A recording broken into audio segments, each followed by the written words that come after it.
तो हम नेक्स्ट की ओर चलते हैं। नेक्स्ट क्या कहता है?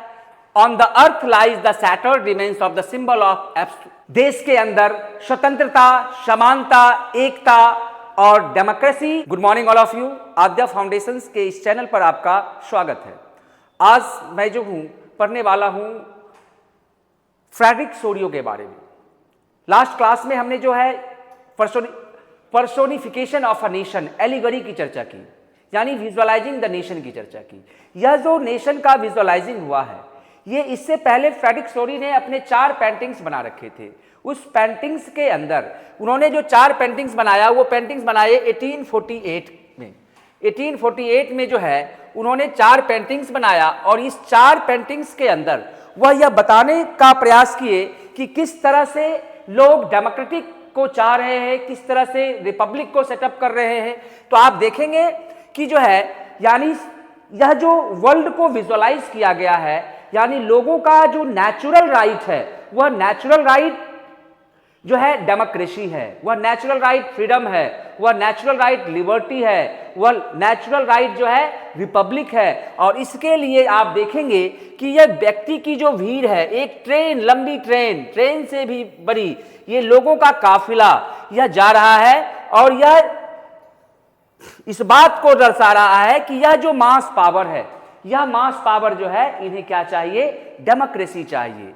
इन्हें एब्सोल्यूटिस्ट मोनार्की से जो है आज़ादी चाहिए, इन्हें फ्रीडम चाहिए। और इसके लिए उन्होंने जो है एक लंबा प्रयास किया, लंबा और सामूहिक प्रयास किया, तब जाकर के उन्हें लोकतंत्र का स्वाद मिल पाया, उन्हें गणतंत्र का यानी रिपब्लिक का स्वाद मिल पाया। और आप देखेंगे कि जिन भी रास्तों से वो गुजर रहे हैं, उन रास्तों पे ये जो कचरे का ढेर पड़ा हुआ है, यानी यह जो कचरा का ढेर है, ये कचरा किसे बताया गया है? इसे बताया गया है मोनार्क को। इस कचरे के ढेर को बताया गया है जो महाराजाओं के जो मुकुट थे, उनके पैलेस के जो लग्जरियस आइटम्स थे, उन्हें जो है बाहर फेंक दिया गया। उनके जो है पावर्स को लिमिट कर दिया गया, उनके पावर्स को खत्म कर दिया गया। और तब जाकर के जो है लोगों ने स्वतंत्रता पाई, लोकतंत्र की स्थापना अपने नेशन के अंदर कर पाई। तो आप देखेंगे वही बता रहा है, the first print shows the people of Europe and America marching in a long train and offering homage to the Statue of Liberty as they pass by it. यानी ये लोग जो है, आप देख रहे हैं कि ये मार्च कर रहे हैं, यूरोप के लोग, अमेरिका के लोग, ठीक है। और यह जो ये स्टैचू ऑफ लिबर्टी है, ये क्या है? स्टैचू ऑफ लिबर्टी है, यानी यह स्वतंत्रता की देवी है। और इन स्वतंत्रता की देवी के सामने सब लोग क्या हो रहे हैं? नतमस्तक हो रहे हैं। यानी राजा के जो संपत्ति हैं, राजा के जो कानून थे, उसको ध्वस्त करके लोकतंत्र की स्थापना करके यह लोकतंत्र की देवी के सामने ये लोग नतमस्तक हो रहे हैं, इसे अपना वह आराध्य मान रहे हैं। तो आप देखेंगे यह जो स्टैचू ऑफ लिबर्टी है, स्टैचू ऑफ लिबर्टी के एक हाथ में टॉर्च है। टॉर्च का मतलब होता है लाइट, प्रकाश, जो प्रकाश देने का काम करता है। तो प्रकाश का मतलब क्या होता है? प्रकाश का मतलब होता है नॉलेज, यानी लोगों को इंटेलेक्चुअल बनाया गया, लोगों को राइट्स के बारे में बताया गया। यानी ये देवी जो है, यह लोगों को ज्ञानवान बना रही हैं, उसे एनर्जी दे रही हैं, उसे नेचुरल राइट के बारे में जानकारी दे रही है कि आप अपने फ्रीडम और लिबर्टी को अपने ज्ञान से प्रकाशित करते रहो, लोगों तक पहुंचाते रहो, ताकि फिर आने वाले समयों में आपकी स्वतंत्रता के ऊपर जो है कोई जो है बाधा ना पहुंचा पाए, आपकी स्वतंत्रता को कोई प्रतिबंधित ना कर सके। तो दूसरे हाथों में आप देखेंगे यह जो है चार्टर्स हैं। चार्टर्स मतलब होता है इक्वलिटी, यानी all are equal before the law, यानी कानून के समक्ष क्या होंगे? सभी समान होंगे। ना वहां पे रिलीजन होगा, ना वहां पे कल्चर होगा, ना वहां पे कॉस्ट्यूम होगा, ना वहां पे रेस होगा, ये कोई चीज नहीं होगी, बल्कि क्या होंगे? सभी लोग जो है एक समान होंगे, सबके साथ जो है समान व्यवहार किया जाएगा। ये पेंटिंग्स तैयार किया गया था फ्रेडरिक सोरियो के द्वारा 1848 में। और यही मैसेज जो है, यहीं से जो है फ्रांस जो है आज़ाद होता है, यहीं से जो है इटली नेशन स्टेट बनता है, यहीं से जर्मनी बनता है, यहीं से जो है आप देखेंगे कि जितने भी वर्ल्ड में डेमोक्रेसी सेटअप होता है, इन सभी डेमोक्रेसी सेटअप का जो सोर्स है ये फ्रेडरिक सोरियो का पेंटिंग्स है। तो आप देखेंगे a female figure carries a torch of enlightenment in one hand and the charter of the rights of main in the other hand. तो आपको मैंने बता ही दिया कि टॉर्च का मतलब क्या होता है। टॉर्च का मतलब होता है नॉलेज। किस चीज का नॉलेज? लिबर्टी का नॉलेज। किस चीज का नॉलेज? फ्रीडम का नॉलेज, यानी नेचुरल राइट्स का नॉलेज। जो आपके फंडामेंटल राइट्स हैं, जो हमारे इंडियन कॉन्स्टिट्यूशंस के अंदर जो फंडामेंटल राइट्स हैं, वो सारे फंडामेंटल राइट्स जो है नेचुरल राइट्स होते कहलाते हैं, क्योंकि उन्हें बाय बर्थ मिल जाता है। यानी जन्म के साथ ही जिस राइट का आप उपयोग करने लगते हैं वो क्या कहलाता है? नेचुरल राइट कहलाता है, या फिर आपके कॉन्स्टिट्यूशन के अकॉर्डिंग वह फंडामेंटल राइट कहलाता है। तो ये जो टॉर्च बता रहा है लोगों के नेचुरल राइट के बारे में उसे जानकारी दी जा रही है, उसे ज्ञान दिया जा रहा है। दूसरा चीज आप देख रहे हैं one hand and the chart of the rights of man. यहां पे आप देखिएगा राइट्स ऑफ मैन, यानी अब तक महिलाओं को कोई स्वतंत्रता नहीं मिली, महिलाओं को किसी भी तरह की आज़ादी नहीं मिली है। अभी तक महिलाएं भी जो हैं लिमिटेशंस में हैं, बाउंडेशन में हैं। तो यहाँ पे जो लोगों को, व्यक्ति को, पुरुष को जो अधिकार दिया गया है, समानता का अधिकार, यानी जेंडर अनइक्वलिटी अभी भी सेटअप है यूरोप के अंदर। आप देखेंगे वोटिंग राइट जो है महिलाओं को 1946 में दिया गया। फ्रांस के अंदर जो है वुमेन को जो वोटिंग राइट यानी यूनिवर्सल एडल्ट फ्रेंचाइज आया, वह आया 1946 में। तो यहाँ पे पुरुष के अधिकारों की बात की जा रही है, ना कि महिलाओं के, यानी यूनिवर्सल राइट्स की बात नहीं की जा रही है। जो हमने आपको बताया, ना डिफरेंट कल्चर होगा कानून के सामने, ना रेस होगा, लेकिन हमने जेंडर की चर्चा नहीं करा है। तो यहाँ पे जेंडर डिस्क्रिमिनेशन सेटअप है, इस बात को आपको ध्यान में रखना है। तो हम नेक्स्ट की ओर चलते हैं। नेक्स्ट क्या कहता है? On the earth lies the shattered remains of the symbol of absolutist institutions। तो आपको हमने बताया, ये दिखाया कि ये जो चीजें हैं यहाँ पे, ये जो चीजें आप देख रहे हैं, ये जो बिखरा पड़ा है, वो सब जो है वह क्या है? वह सारा चीज जो है आपका, ये सारी चीज जो बिखरे पड़े हैं, ये क्या बिखरे पड़े हैं? ये बिखरे पड़े हैं आपके जो है सिंबल्स ऑफ एब्सोल्यूटिस्ट इंस्टीट्यूशंस, यानी जो है ये सारे चीज वो पड़े हैं, वो इस चीज के प्रतीक है, मोनार्क के प्रतीक है, जहां पे आपके फ्रीडम को सीज कर लिया गया था, जहां पे आपकी स्वतंत्रता को प्रतिबंधित कर दी गई थी, और उनकी शक्तियां जो है अब क्या हो चुकी हैं? नष्ट हो चुकी हैं। उनकी शक्तियां अब समाप्त हो चुकी हैं, बर्बाद हो चुकी हैं, और इस तरह से कचरे के ढेर में जो है बिखरे पड़े हैं। आगे देखेंगे आप, in Sorrieu's utopian vision the people of the world are grouped as distinct nation, they are identified through their flags and national costumes. देखेंगे तो उटोपियन विजन क्या है? उटोपियन विजन, उटोपियन विजन मतलब होता है इमेजिनरी विजन, जहां आप कल्पना कर रहे हैं कि वहां पे क्या है? फ्रेटर्निटी है, एक राम राज्य की बात कर रहे हैं, यानी जो लोग चाहे उसके अनुसार कार्य हो। तो ये तो संभव नहीं है, यह काल्पनिक है, इसके लिए इसे बार बार इसको क्रिटिसाइज भी किया गया है। तो इस तरह की बात की जा रही है कि ये बताना चाह रहे हैं कि जहां लोग स्वतंत्र हों, आप आपस में भाईचारा हो, सबके साथ बेहतर संबंध हो, सारे लोगों को जो है सभी अधिकार मिले हुए हों, अपने अधिकारों का जो है वह उपयोग स्वतंत्र रूप से, निर्बाध रूप से कर रहा हो। तो इस तरह के जो विजन हैं वो क्या कहलाते हैं? उटोपियन विजन कहलाते हैं। और इस विजन को सोरियो ने जो है अपने पेंटिंग्स में बताने का काम किया है। ठीक है, जहां पे लोग नस्ल से नहीं पहचाने जाएंगे, जहां पे लोग जो है कल्चर से नहीं पहचाने जाएंगे, जहां पे लोग जो है रिलीजन से नहीं पहचाने जाएंगे, रीजन से नहीं पहचाने जाएंगे, बल्कि उनका पहचान क्या होगा? उस देश का झंडा होगा, नहीं, उस देश की राष्ट्रीय जो प्रतीक होंगे, जो सिंबल होंगे, वह उसका पहचान होगा। आगे देखेंगे लीडिंग द, अब देखिए ये जो विजन है, ये जो पेंटिंग्स में बताया गया है, इसको आगे ले जाने का काम किया गया है, इसको जो है प्रमाणित करने का काम किया गया है। किसके द्वारा? तो आप देखेंगे सबसे पहले अमेरिका आजाद होता है 1776 में, यूएसए जो है स्वतंत्र होता है, यह भी जो है यहाँ भी जो है ब्रिटेन की कॉलोनी थी। स्विट्जरलैंड, फिर आप देखेंगे फ्रांस, फिर देखेंगे जर्मनी, फिर देखेंगे ऑस्ट्रिया, फिर देखेंगे kingdom of the two Sicilies, Lombardy, Poland, England, Ireland, Hungary and Russia. ये सारे देश जो है इन विजन को पाया, यानी डेमोक्रेसी को, रिपब्लिक को अपने देश के अंदर सेटअप किया, और इस तरह से फ्रॉम द हेवंस, और इस तरह की व्यवस्था को जो है स्वर्ग जैसी व्यवस्था मानी गई है। तभी तो आप इस फिगर में देखेंगे आपकी जो है, जो एंजल्स हैं, जो जैसे क्रिस्ट हैं, जो ईश्वर हैं, गॉड हैं, वह स्वर्ग से जो है लोगों को आशीर्वाद दे रहे हैं कि हमने जो है आपको जो नेचुरल फिगर दिया, जो नेचुरल शेप दिया, आप पृथ्वी पे जाकर के उसे आप क्या कर देते हैं, अननेचुरल कर देते हैं। तो इसके लिए जो है उसे आप डैमेज कर देते हैं।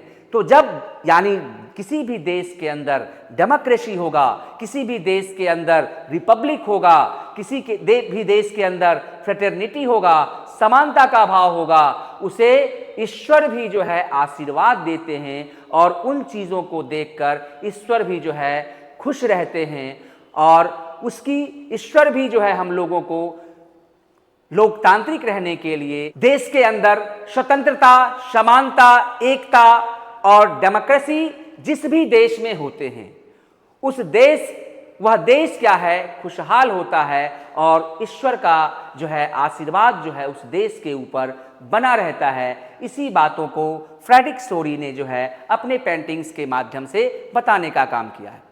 अब हम लोग लास्ट जो है नेक्स्ट टॉपिक की ओर चलेंगे। नेक्स्ट टॉपिक में जो है हम नेशनलिज्म एंड इंपीरियलिज्म की बात करेंगे। तो यहां पे आपको समझना होगा, तो हम लोग चलते हैं नेक्स्ट टॉपिक की ओर। तो हम बात जो है चर्चा अब नेशनलिज्म एंड इंपीरियलिज्म की करेंगे। तो इस कॉन्सेप्ट को आप समझिए। नेशनलिज्म को तो आपने जान गया, कॉमन आइडेंटिफिकेशन।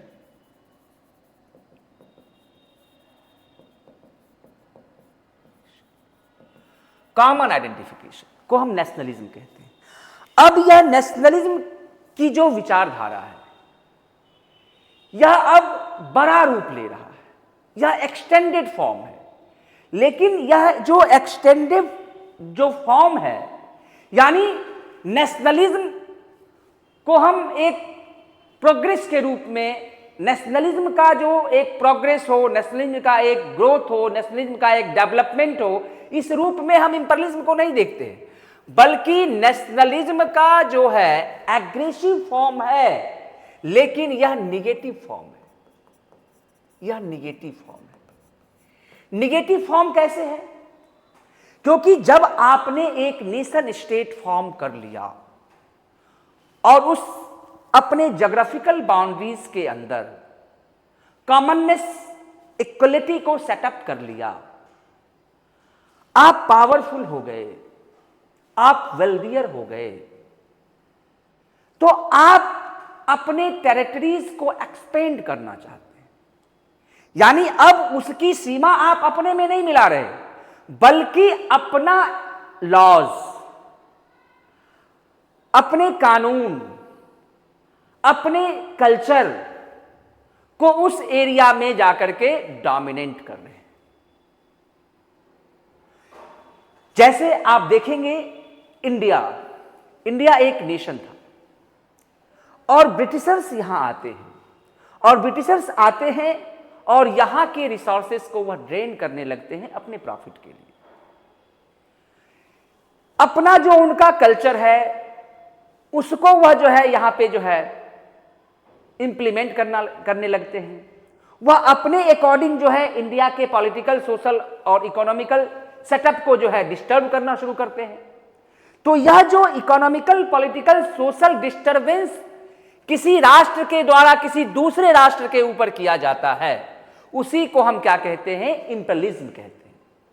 तो यह आप देखेंगे कि अब नेशनलिज्म जो है वह इंपीरियलिज्म की ओर, उसे एक बड़ा बाजार चाहिए था, उसे ट्रेड करना था, उसे रॉ मटेरियल चाहिए था, उसे मैन पावर चाहिए था।